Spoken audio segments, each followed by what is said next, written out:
Well, greetings everybody, and welcome to another episode of Anime Update, the show where we talk about anime coming out in the coming weeks. We got some interesting ones this week, a little bit more than we had last time. So we have a first one. This is an old one, but a release from Anime Iago. Iago, I don't know how to pronounce it very well, but they've been around for a while under newer ownership. This is one of those oldies but goodies by Gynex. Getting a Blu-ray release um, called Otaku no Video, which has sort of like an explanation of the anime thing. Used to have a couple of these a while back. This one doesn't have a lot, but it reminds me of any type release from them. I've got the original DVD release, so I'm probably not going to be upgrading. But if you haven't seen this one, it's a fun one. I really did enjoy it, and I think that more people should check it out. So I am glad to see that it's back in print again, and it looks like it's still fairly well in stock. 13.46 is definitely not a bad price for it. Of course, keep in mind that's my price that I pay for being a Crunchyroll member, but still, not a bad one. So Castlevania Nocturne, this is the next Castlevania series that Netflix is doing. Again, I'm surprised. That, actually, let's not do that. Okay. There it is. That's the one. I am surprised that they are coming out on physical because usually Netflix works its hardest to keep things off of physical, but I'm kind of glad to see it. The anime that they do for Castlevania is pretty good. This one covers another area of the Castlevania series, where the first one kind of covered loosely the third game. This covers something completely different. But for those who really like those Castlevania series, again, the art is usually really good.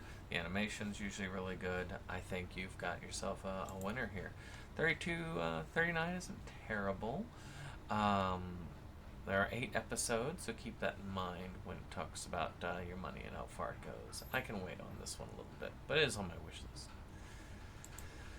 Zom 100 Bucket List of the Dead.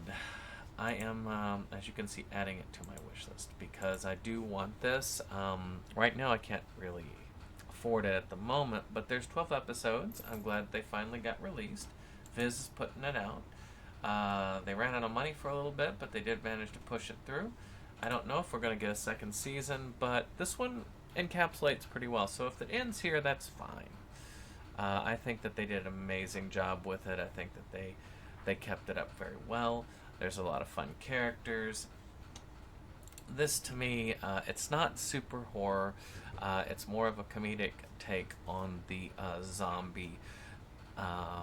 the zombie genre, about a guy basically in those terrible Japanese companies that work you to death. And the zombie apocalypse comes, and then he's suddenly very joyous. He can finally do everything on his bucket list. And it's like, this is before I become a zombie, I want to do these 100 things.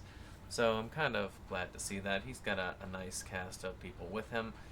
Um, Again, very fun series. If you haven't checked it out, you should. It is on Netflix if you want to stream it to check it out first, which I always recommend if it's available to check it out before you buy. But I would truly recommend this one. It is a breath of fresh air.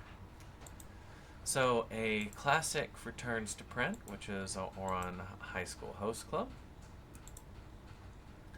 This is about this, about this group of rich people in this rich people school. You have a female member of the school who ends up accidentally breaking a very expensive vase and belonging to this group. And so she joins their club, which is a host club, which is essentially where these guys basically provide hosting services to female clientele typically, and it's very good. She kind of does the masquerading as a guy type thing for it. Um, it is a very good series. It's a very fun one. It's one that can be more inclined towards female viewers, but I do think that it has a lot for male viewers as well. I have the old school Funimation release of this on Blu-ray, so I'm not probably going to. It's not really an upgrade. Matter of fact, I think my copy looks better, but still, if you don't have it, it's great to have it. It's an excellent series. I would definitely grab it. Lastly, we have Classroom of Heroes. So we've got another one of these kind of fantasy series where you got this kind of demon slayer dude. He's going to a school of heroes, and antics ensue. Don't know much about this series. For $47, I'm guessing this is probably a 12, 13 episode. 12. You know, I'm not like big into it. Now, if it was ever offered really cheaply, maybe. Although I doubt that's ever going to come of it. But I would watch it first before I would buy it. But if any of y'all are fans of this series, let me know in the comments below.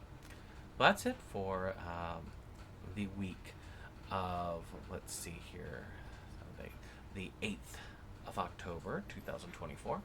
I hope you've enjoyed this. If you did, hit that like button, hit that subscribe, and of course share this so that other people have the knowledge of what's coming out in the week. And of course, we'll see you on the next one. Bye-bye.